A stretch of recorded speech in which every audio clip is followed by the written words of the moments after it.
In the 7th year of Jehu, Joash became king, and he reigned in Jerusalem 40 years. His mother's name was Zibiah. She was from Beersheba. And Joash did what was right in the eyes of the Lord all the days he was instructed by Jehoiada the priest. Nevertheless, the high places were not removed. The people continued sacrificing and burning incense there.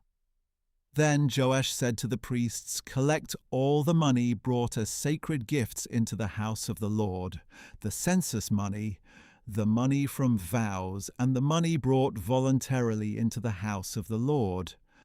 Let every priest receive it from his constituency, and let it be used to repair any damage found in the temple." By the 23rd year of the reign of Joash, however, the priests had not yet repaired the damage to the temple.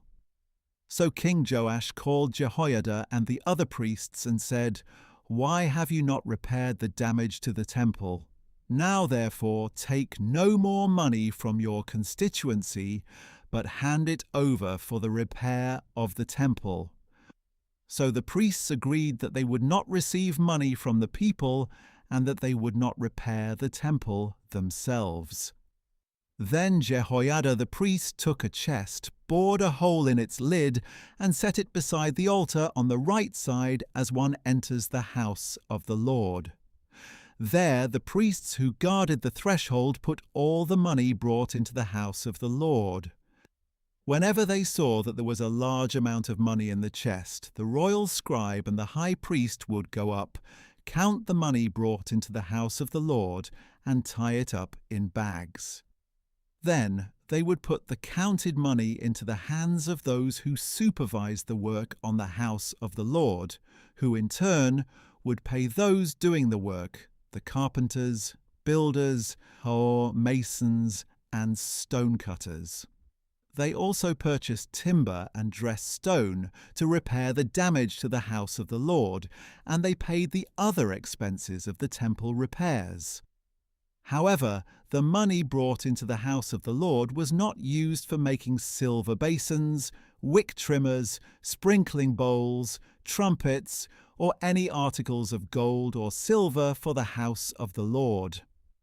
Instead, it was paid to those doing the work, and with it they repaired the house of the Lord. No accounting was required from the men who received the money to pay the workmen, because they acted with integrity. The money from the guilt offerings and sin offerings was not brought into the house of the Lord. It belonged to the priests. At that time, Hazael king of Aram marched up and fought against Gath and captured it. Then he decided to attack Jerusalem.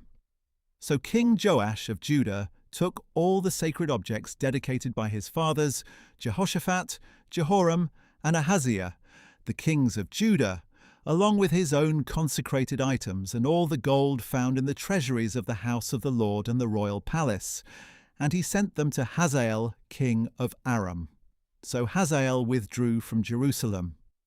As for the rest of the acts of Joash, along with all his accomplishments, are they not written in the book of the Chronicles of the kings of Judah?